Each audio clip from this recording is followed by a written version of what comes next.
Welcome to Building Birmingham Together, a show about Birmingham's business leaders' successes, failures, and lessons learned to encourage you to remember that dreaming is free, but the hustle is sold separately. I'm your host, Kim Lee, founder and CEO of Forge. Building Birmingham Together is brought to you today by Forge. Forge is Birmingham's first professional co-working space located in the heart of downtown Birmingham at the Pizitz Building. With private offices, open workspace, as well as meeting and event space, Forge is the place where small business owners, entrepreneurs, and remote workers come together, meet new people, and get work done.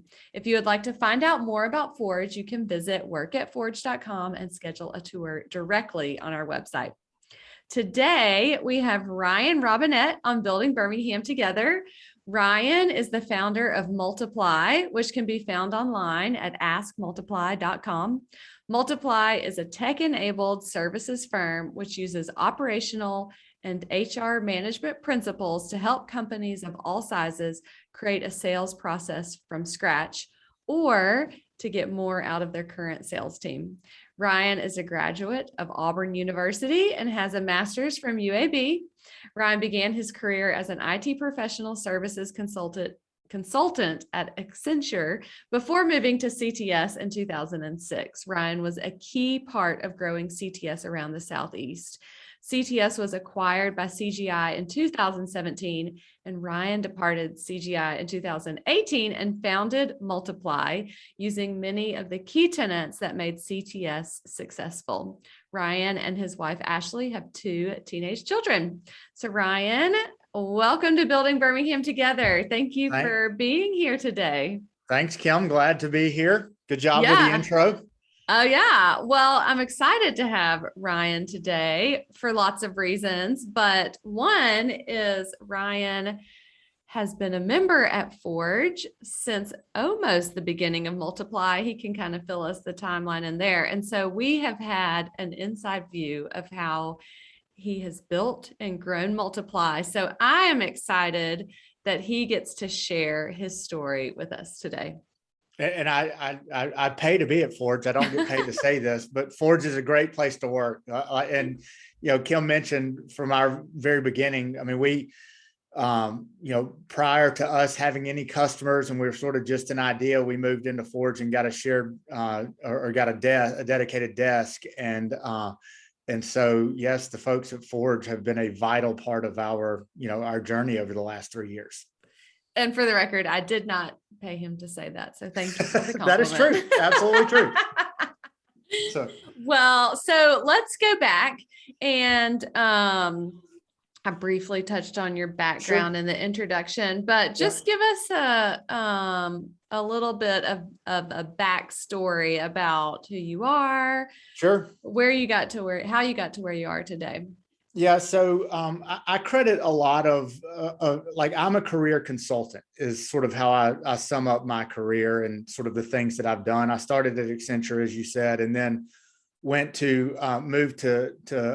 CTS in 2006 after 4 or 5 years at Accenture, and it was the exact opposite in scale. Accenture was multinational, publicly traded, like huge. And CTS at the time was one office in Birmingham, and CTS was Computer Technology Solutions. So it was sort of Accenture Light, a local IT professional services firm. And I say this with a ton of affection, but when I started CTS, it was not startup mode, but it was pure chaos mode. And it's when I say this with affection, I mean it. It sounds harsh, but it's sort of harsh. But I didn't have the courage to quit CTS, but I was good enough not to get fired. But it was just pure chaos, and it wasn't a whole lot of fun.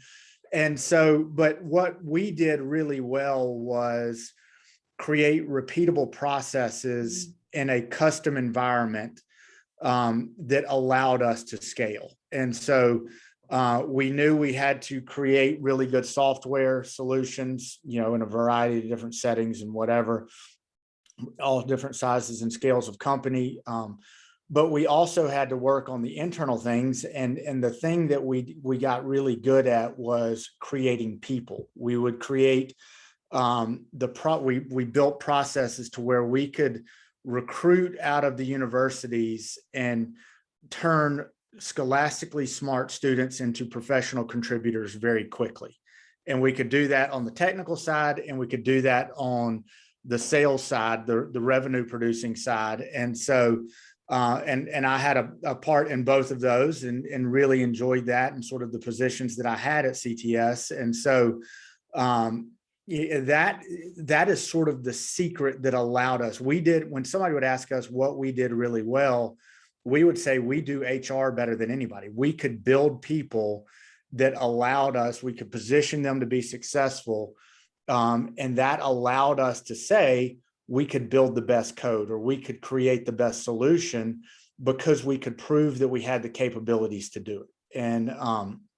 And so that was what made us really special. And it created a really special environment that was a ton of fun to build and grow.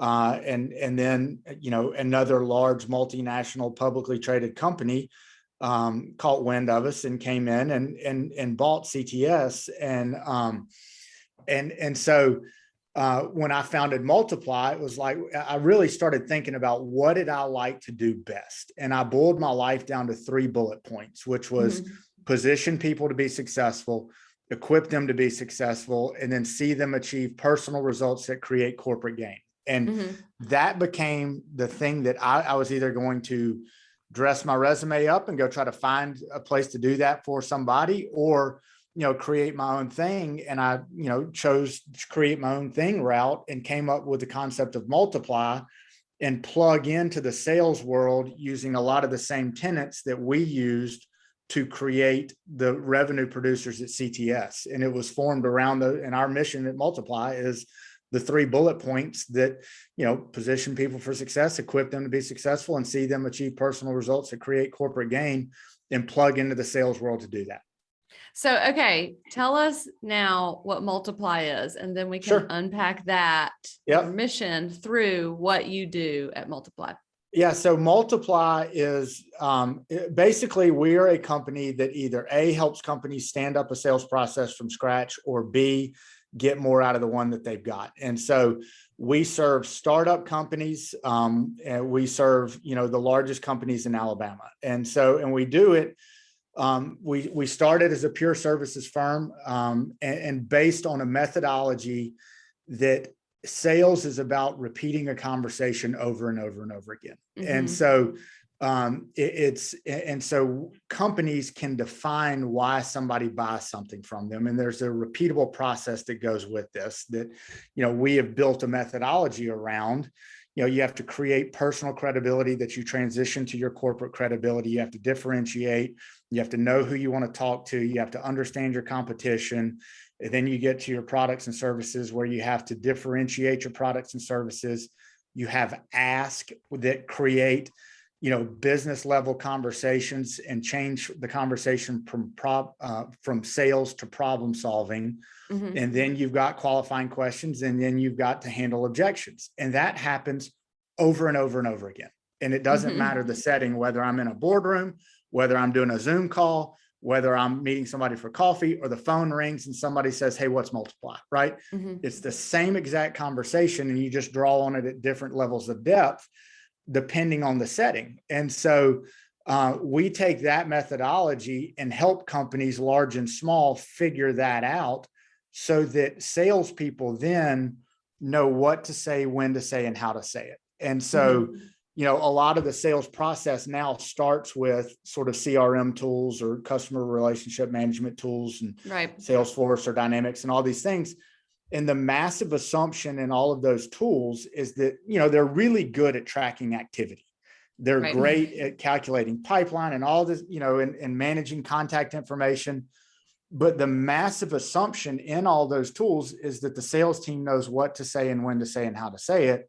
And so we work with companies to help them eliminate those assumptions. And so, we started off as a pure services company, and then over time built technology that now allows us to serve companies through the technology, or, and so we fancy ourselves as a tech-enabled services firm. So we come in, we provide services, we create and deliver through the technology, or companies can come in at a much lower price point and engage with us for $15 a user per month and subscribe to the methodology and use the tool set on their own through a SaaS-based model. So we've got multiple ways that we go about delivering, and we're 3 years in, and so first year felt, it felt lucky, it was, and so then year two, we started seeing repeat clients come back, and so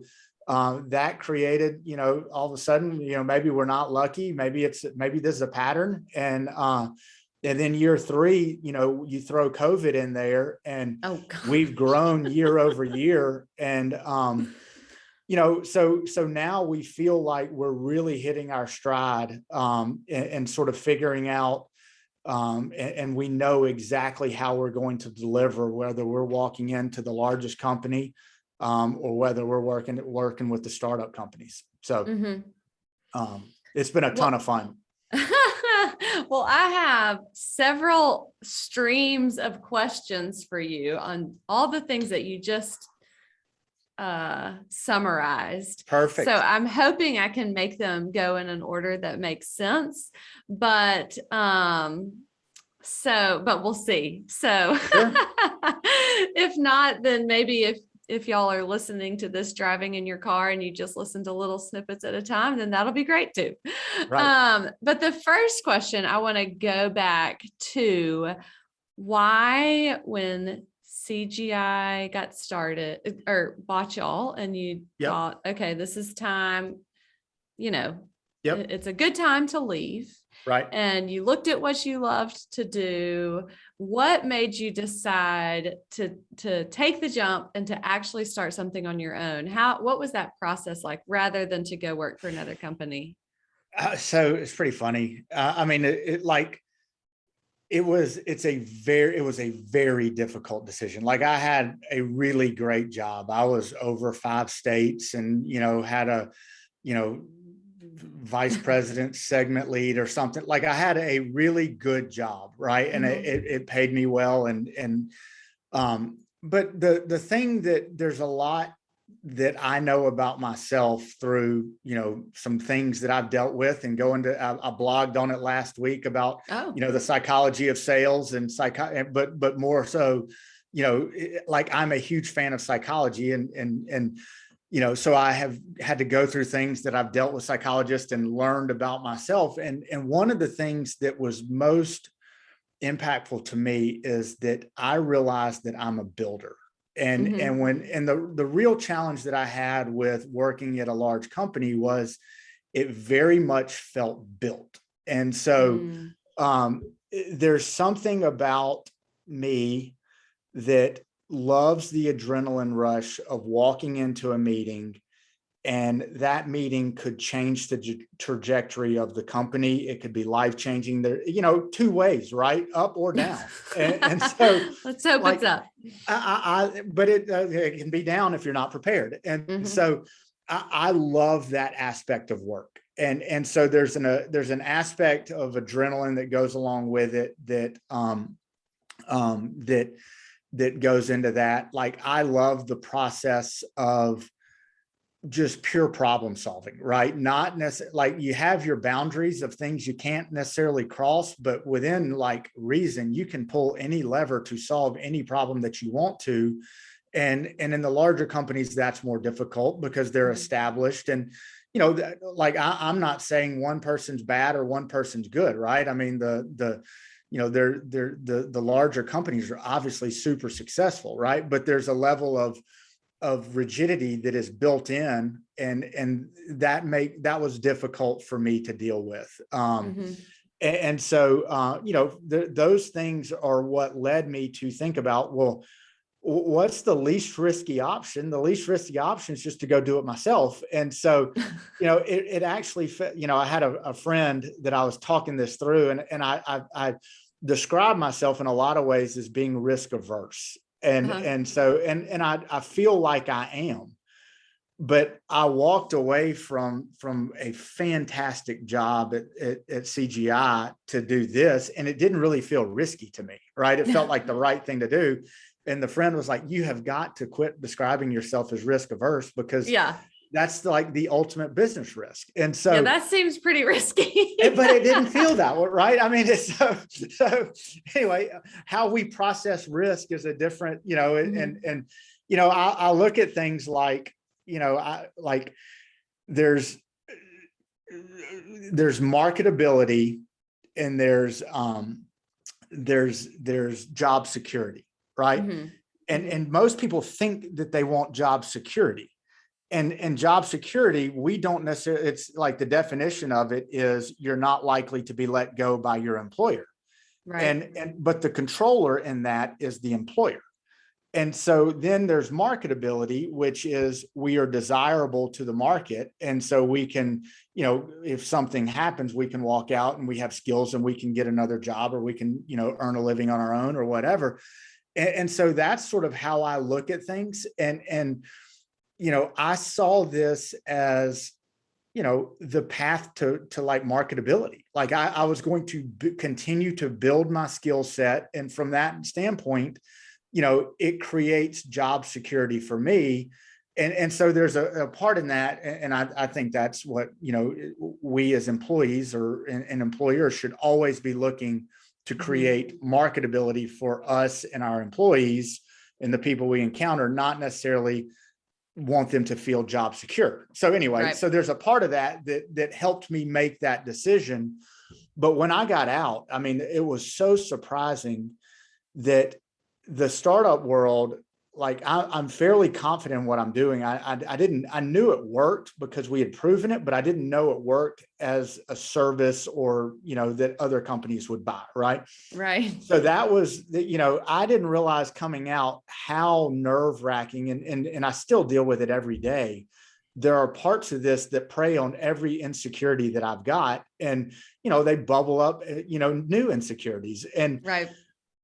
there's a part of that is, dreadful, but there's Mhm. also a part of that like gets me out of bed, right? Can I come beat up on that insecurity and not make it better, but at least get past it by, doing the task that I have to do that creates that insecurity. So why do you think, like, if you were working for a company as opposed to your own company, you're doing the same thing, the sales processes, training leaders, consulting, what makes that insecurity so much more intense, do you think? So I have zero insecurity when it comes to and now especially like when we walk in, we know our methodology works. Like Right. we can point you to, say like corporate leaders that reference us and recommend us. We can point you to people that we've worked with that say like it's not magic, right? But it's actually like it works. Like when I'm at an event or in a meeting and there's just this repeatable process and I don't have to think about and sort of be mystical in my sales magic. And it's just a repeatable process. We have, the industry, the corporate leaders and startup leaders, as well as the sales people that say that will vouch for the methodology. So we know our methodology works, right? And so where I find, the most insecurity now is that, stress comes from being responsible for people, right? So now we're at the precipice of scaling. Like I'm looking at a job offer that I've got up on my, my other monitor right now. And so, bringing somebody into a bootstrap company that does, that you don't have, we've got, dollars in revenue and, room to grow, but, you don't have, funds that you've raised and bringing somebody in to be responsible for them and their mortgage and all that kind of stuff and their family and, all the mouths that they've got to feed. Like that's a really difficult proposition. And so like that's the new one that we're dealing with right now. And it's, it's fun. It's hard, but it's fun. So I've had lots of people on this show in that same place, and it is hard taking on that responsibility, and a lot goes with it. Okay, yes. I'm changing gears here a little bit. And you did reference this. And so I know when you started Multiply, you were just services. Yep. But now you do have that tech element where you have a monthly membership. Yep. A monthly license fee per user. License fee. Okay. So, and I know, because you work here, that it was a little bit of hesitation to take that shift and to see if you're really going to go the tech route. So can you just tell us about that process of how you realized maybe this would be a good idea and then went with it, and then what it's like now?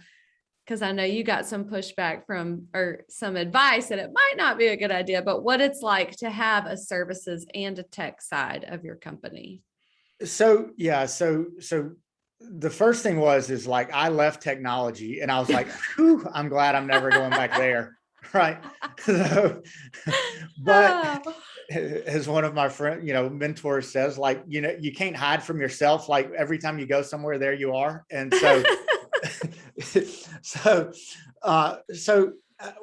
we really came out and there's a couple of different things our methodology was document heavy. We started building documents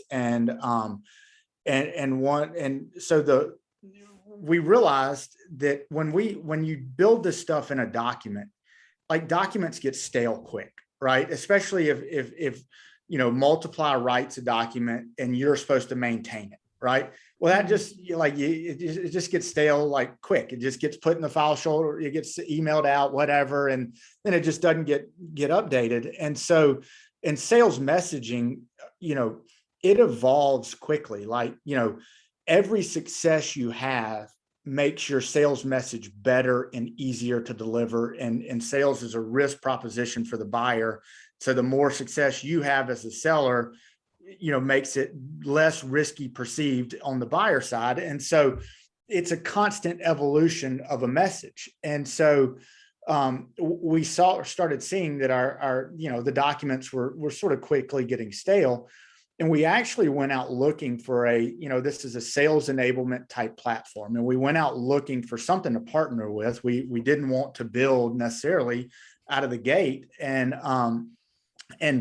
we couldn't find anything that fit our needs or what we wanted to do. The competitions that's out there is largely, it's heavy, meaning there's a lot of clicks. It's sort of dovetails with CRM. It's an IT project to put in type thing. It's ultra gamified, and gamification in and of itself isn't bad, but like we strive to be business oriented, and a lot of them look like they're logging into my kid's Xbox game or, go overboard on the promotion of competition. And in the sales world, that can be negative to the organization. And right. Then, and they're expensive. And so what we tried to be was, when we went out there, and by the way, there's very little adoption in the market for these types of tools. And so the question is does nobody want these tools? And we have to be honest with ourselves. We think otherwise based on the success that we're having. The other side of that is, has the right tool not been built yet? Mm-hmm. And so we built a lightweight, frictionless entry, frictionless exit, ultra business oriented, inexpensive on a per user basis platform. Mm-hmm. And so the thing about trying to do services and technology is they can be very distracting if they're not tightly coupled. And so like if the Multiply platform didn't dovetail with the Multiply methodology on the services side, then all of a sudden we're trying to do two things as a small business, and that can really splinter you. And so, our platform, if we go in on services, we deliver through the platform. If we go, and then if a client comes in and engages through a pure SaaS-based model, it's still the questions that we have, the stand up, it's still very, tightly centric with the overall Multiply process. And so even though they're sort of going it alone, as we say. And so we're what we call a tech-enabled services firm. So do we do technology and do services to drive a user base that pays on a monthly basis? Or do we, do services or do we bring in SaaS-based users and offer services as a continuation? And the answer is, I mean, it doesn't matter. Yes, we do both. Customers want to hear one thing, investors may want to hear the other, but our idea is that we've got a paying user base that's paying monthly, and we've got some services, contracts that we deliver for folks that haven't thought through the problems or don't want to think through the problems and need help training their teams. To answer your question, our platform is tightly coupled with our services. So we can do both without being distracted. Right.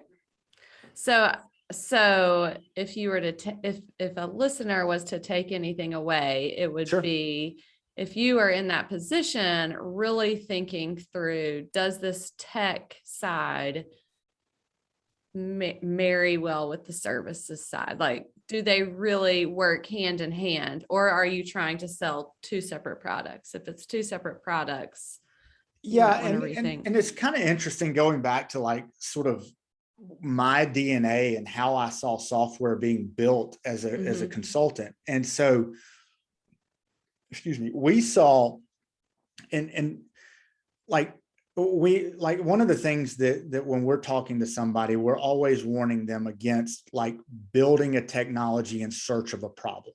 And so, you don't want to build a technology and hope that their problem exists, right? We want to know that the problem exists. And then be able to fit technology into it. And that is a very common problem that happens. And one of the ways that you solve that problem is through manual process, right? If I can do a manual process for you and you pay me for it, then there's a problem. And if I can fit technology to automate that problem or to make that problem easier or more scalable, or, eliminate some of the manual work, then all of a sudden I've got something that you potentially need, or that you do need, and then I can potentially go sell it to other people like you. Right. And so, and that was, 70s, 80s, 90s, even early 2000s, like we saw product companies dealing inside the enterprise companies, and we would build partnerships with them where they would come in and they would have, a services arm to a product that they built. Right. But they started as a services company. We saw it a lot around quality assurance. Companies would come in and do quality assurance and then build tools that allowed them to do their service better. And then all of a sudden they had a tool that they could drive license fees on and a service that they could charge for. And they built this tool based on the revenue that they were collecting that then allowed them to scale more efficiently across, other companies and deliver to other companies. And so I've seen that. I've been a part of that. And so from a multiply perspective, that's just what we're doing, right? I mean, you look at like look at IBM, you look at CGI, you look at Accenture, Microsoft, right? Yeah. Products, services, right? They do both. And so, we saw it a lot with Microsoft. Like if you bought an enterprise agreement, or a corporation would buy an enterprise agreement, and, they would put an enterprise architect or a team of architects in place at the company to help the companies onboard into, and be more proficient users of the technology. Right. And so, the model is there. The model has changed, especially in the startup world, where you've got private equity that will get into the venture rounds where you basically fund an idea. And all of that's fantastic. Like I'm not pro one or against the other, but there are various options out there. And, I'm not saying that we never will raise money. We might, but right now it's hey, we're using the revenue that we're driving from both licenses and licenses and services to reinvest into the technology, and then also, pay our salaries and that sort of thing. So, we don't necessarily have the need to raise right now, and that creates some additional options that we've got. So if there was somebody who was out there who was thinking about starting their own company, and maybe there's a tech aspect to it or not, like what kind of advice from what you've seen on enterprise side and what you've experienced with Multiply, what kind of advice would you give that person? So here's my thing. Don't be secretive about your idea, right? Like Mm, nobody else is like, nobody's sitting around thinking about the Multiply idea, right? There's plenty of people that do, that think about it or whatever, but like, and there's a book that I'm not a managed by book. Like most of all of the things that we've done are basically school of hard knocks and experience. But there is one really good tenet. It's out of the Startup Playbook. And before you think you have a good idea, get 30 opinions from people that you don't trust on your idea. right. And like, so and the point of that is, you can't just get an opinion, right? And this is sort of where we help startups, is you've got to come up with like a real message to where you articulate an idea, you state a problem, you figure out how you're going to solve it, and you don't really have anything to sell, but you put the real sales message out. And you do it in 30 times, and then you calculate that feedback such that that if you were to bring a product or a service to market, would there potentially be interest in buying it, right? Mhm. And the people that we know and love and trust, they're for us, right? And so a lot of times they're not going to give us, they're not going to tell us what we need to hear a lot of times. And Right. so the market is really cruel. It doesn't care. So before you think you've got a good idea, talk to the market. Like talk to people that would potentially fund it, but also talk to customers or potential customers to see what their reception would be. Mm-hmm. So I went through a program here in Birmingham called Co-Starters. I think you're pretty familiar with Co-Starters. And one of the things that you had to do every week is you got stars like in elementary school next to your name about how many customers you had talked, or potential customers you would talk to that week. And you're right. Like it's easy to talk to people that you know, but to start up conversations with people that you don't know or could care less about you or your ideas, like it's a lot more intimidating, but it is how you get that true feedback. Correct. And so one of the things that sort of the Multiply methodology is about creating consistency, right? Yeah. And so if you're going to talk to somebody about Forge, you need to carry the same message every single time. And because what you like, if you don't, then you don't know, like sometimes you'll deliver it better or worse, but if it's the same message and you generally get your points across, you're going to be able to sort of, calculate the feedback that you're getting. If you're inconsistent and you're like, well, Kim runs Forge, so I'm going to hit her with this message, and Ryan's the Multiply guy, so I'm going to hit him with this message. Then all of a sudden you're inconsistent and you don't know what works and what doesn't work. And so, and so that's really important for companies large and small or startups, which is you have to be very consistent so that the results that come back are consistent, either consistently good, consistently bad, but it's all based on one message that's being delivered. Right. Right. Okay. I'm switching gears a little bit. So I'm trying to think how to frame this. But so I know in Birmingham right now, there's a lot of job growth, but there's also a big emphasis on finding talent and attracting new talent.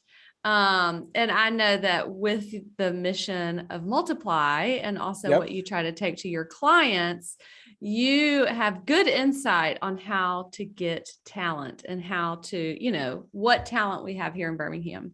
So would you just share, because I think it's a great perspective, especially if people are growing and they're needing to hire, how they look at hiring and prospective hires. Sure. But how you think through that process. Yeah. So, I mean, it's really what we do. Like, so it's what we do, right? And when we're talking to somebody, like we've got two case studies. One is like the easiest case study we deal with is creating a predictable result for onboarding a new person. like that we can do that. And so the other case study is obviously dealing with experienced people and building them. Nobody's born knowing what your company does, so you have to teach them. You have to eliminate the assumption that because they work for a competitor, a customer, or whatever, like they're not just going to know what you do, right? And so and whether they've worked for you for a while or not, like, sometimes you have to make sure that they know and they carry your message consistently, what success looks like and can create a path for them to be successful. And so, like, let's start with the new hire, sort of young people, college age type. Like, I think Birmingham, and this is not just what I think, like we, and CGI still doing it today, the people that were my old cohorts, but we built CTS based on using the colleges and the universities around Birmingham, around Atlanta, around Nashville. And so we opened markets based on the universities that would feed those markets. And so, and that was a key driver for how we opened offices. And what we knew was that if they had good MIS, good computer science, good software development, then and each university was a little bit different. So we would get to know the universities and sort of the quote personalities of the departments, and then recruit heavily out of the departments. So, and then we would build the path for success, be it for a consultant, be it for a revenue producer, because we were the sun. Right? We knew what we were doing. We were passionate about it, we as leaders. And that person that we just hired was Pluto. And so we knew that if left to themselves, some people are going to figure it out and sort of be a unicorn and figure out how to work towards the passionate core. But majority of them were going to sit out there and spin and just go to the next opportunity or not feel like they were going to be successful and leave or whatever. And so, but the university systems around Birmingham and Alabama, they have tons of talent that comes out, and you can create companies, even technical companies, if you know how to onboard them. And that's the hard part, right? And so, we would create boot camps that they would go through on the technical side. And so, but we scaled using college-based students that Birmingham is uniquely sort of, positioned to pull in, because everybody cares about football. And, there's Birmingham's not Atlanta. And so there's enough to do here, but it's not, just this unwieldy place to get around. And so, there's a lot of draws to Birmingham that you can recruit to. And then it's about, creating the path to success to sell that recruit on why your company can make them successful. And so, on the sales side, which is, where we plug in, which is like, we build that path to help companies onboard, new hires, be it experienced or inexperienced. And so in the sales world, there is, it's not like the IT space, right? In the IT space, like, it is really, really, really tight. In the sales world, you can find people that are looking to make moves and pull them in. And the top salesperson is not out there pushing their resume on LinkedIn, right? They're highly paid, they're coveted by their organization. So you might get them, but you may have to overpay to get them, and then the finances may not work. But even still, that doesn't guarantee success, right? And so, the key is being able to create the predictable result. When you bring somebody on, how do you teach them what you want them to go do, so that then when you're managing them through their activity, they take care of that activity and act with speed and haste because they're comfortable doing it, versus acting reserved and slow because they don't know what to say. Right. Yeah. And so, from just going back to your original question, like, the talent exists here. Like it's hard to find, but creating, using the university systems and figuring out a path forward to show them success and how to be successful and continuously build their skills, which creates marketability, which, creates, when you have marketable employees, you also have mobile employees. So you have to keep them, but Right. that's a great problem for you to have because you've got good people. Nobody Yep. ever says, you know what, I need to go hire the most job secure person I can find. They say, I need to go hire the most marketable person. And so, when you hire that person or you build that person, you have to retain them too. Right. Right.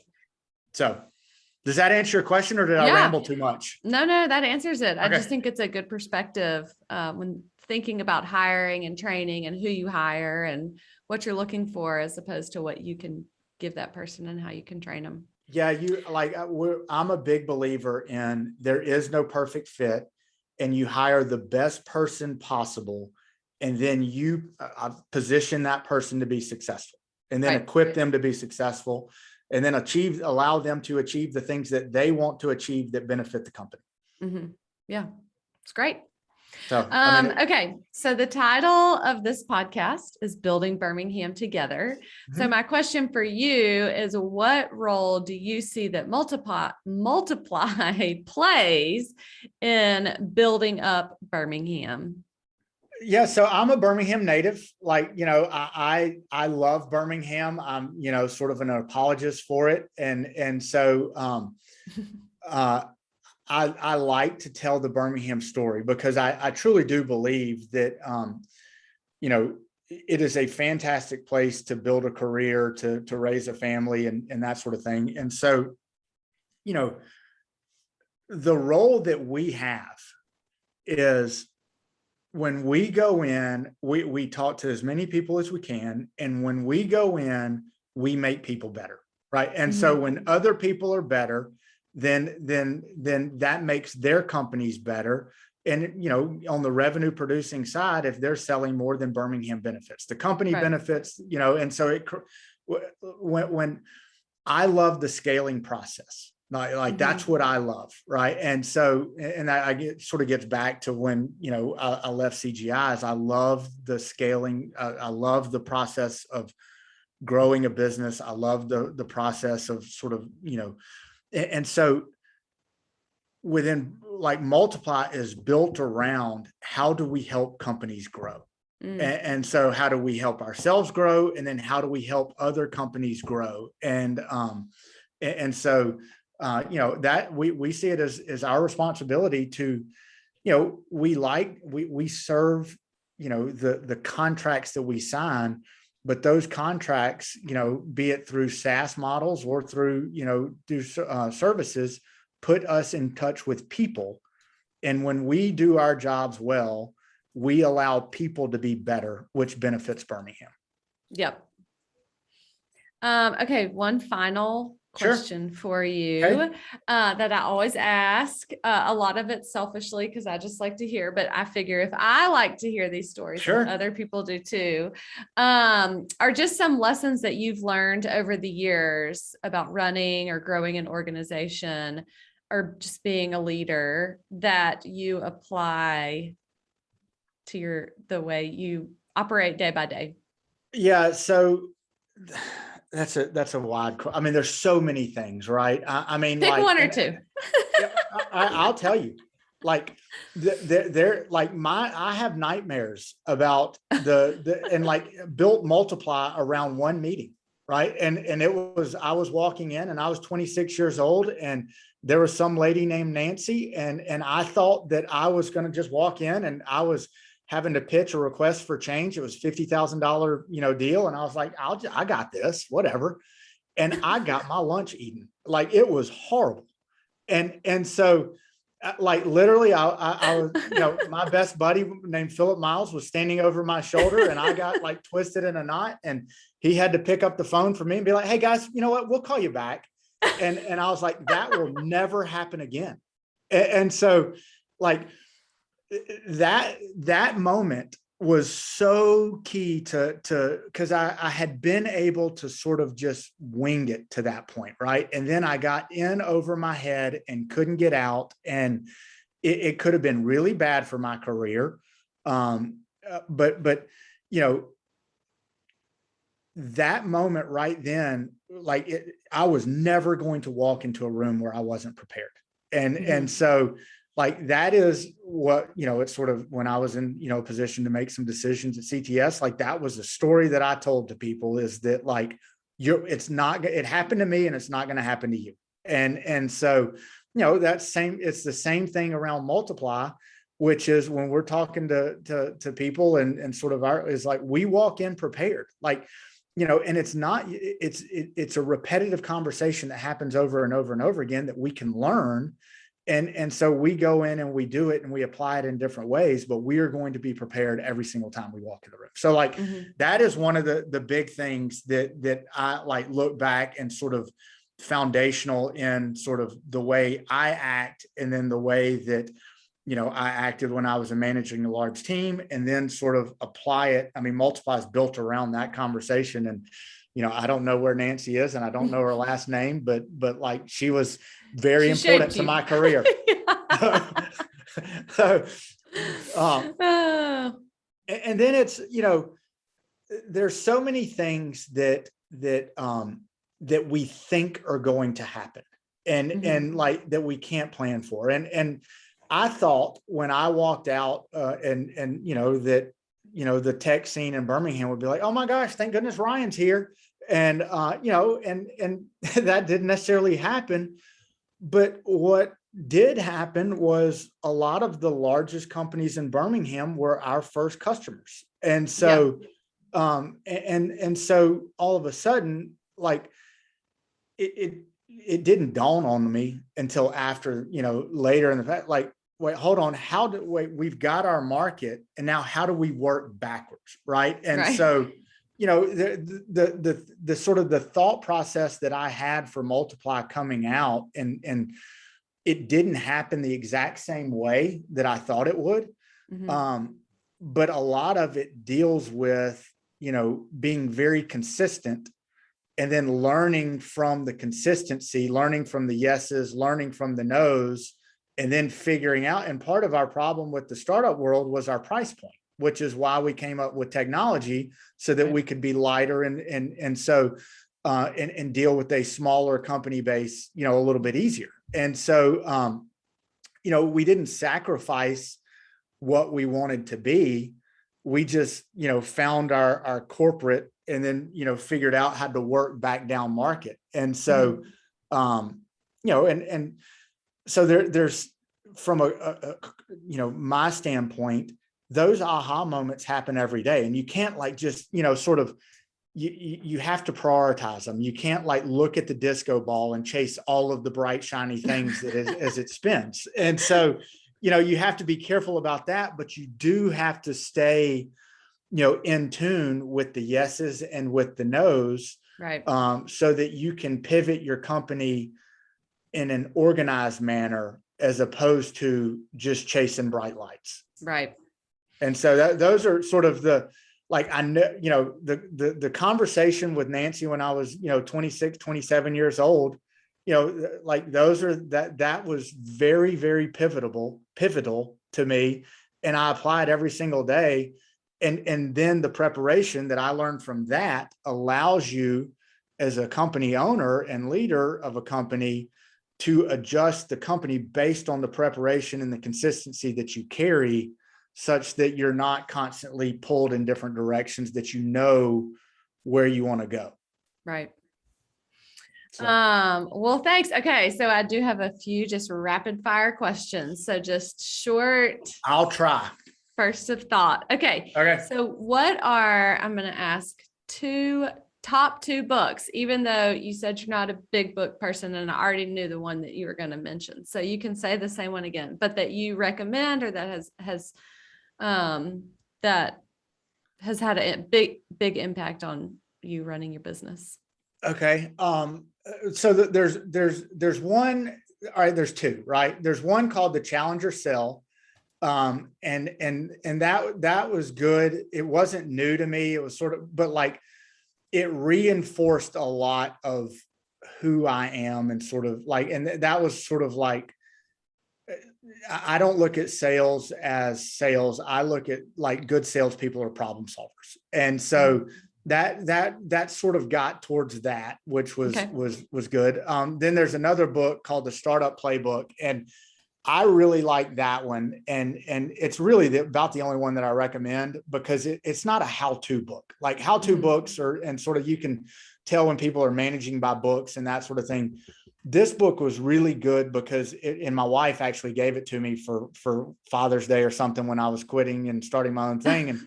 And it was just it just goes through sort of all the different, the personalities of founders and the funding mechanisms and the things that you should do to think about your company. And it's not a, hey, go do this. It's a, hey, just think about all these different things. And Right. so that was a really good, those two books were good. Okay. What about, do you have any podcasts that you like to listen to? Are you a podcast listener? Yeah, I mean, I am. I like Dan Cummings' Time Suck. Okay. And so he is a comedian that does a lot of like true crime stuff, and so he's got a really good sort of delivery. It's funny, but it's also like he goes and researches based on what his audience does. So that's a good one. The other thing that I would tell you, go back to the book, right? So there's a book called Man's Search for Meaning by Viktor Frankl, which is like, it's 100 pages. Everybody should read it, but it's about sort of the power of positive thought. And like he was a psychologist in the Holocaust. And so he developed a lot of his theories while in the Nazi death camps. And so, but a lot of what we talk about is controlling what we can control and not basing success based on what a buyer does, but based on how well you performed in that meeting based on the things that you wanted to do. And so, there's a psychological aspect to that we like to implement. So that's probably number one, by the way. Okay. So it just popped. Sorry for but that's okay. Dan Cummins is good. Podcast is good. But I'll skate around the podcast network, but I'm, obviously Building Birmingham Together is my favorite. So. That's right. That's a good answer. Good answer. Yes. Okay. Last question, and then we are done. Okay. Is what is y'all's favorite Birmingham restaurant, since we are a very foodie city? So my favorite restaurant is Local 39. Oh. And so Local 39. Yeah, it's on the Homewood Strip, right there in Edgewood, and it's a little small sort of dive, has a real, sort of local feel to it. And so Jonathan and Lindsay own it. I was the first paying customer there. Oh, there you go.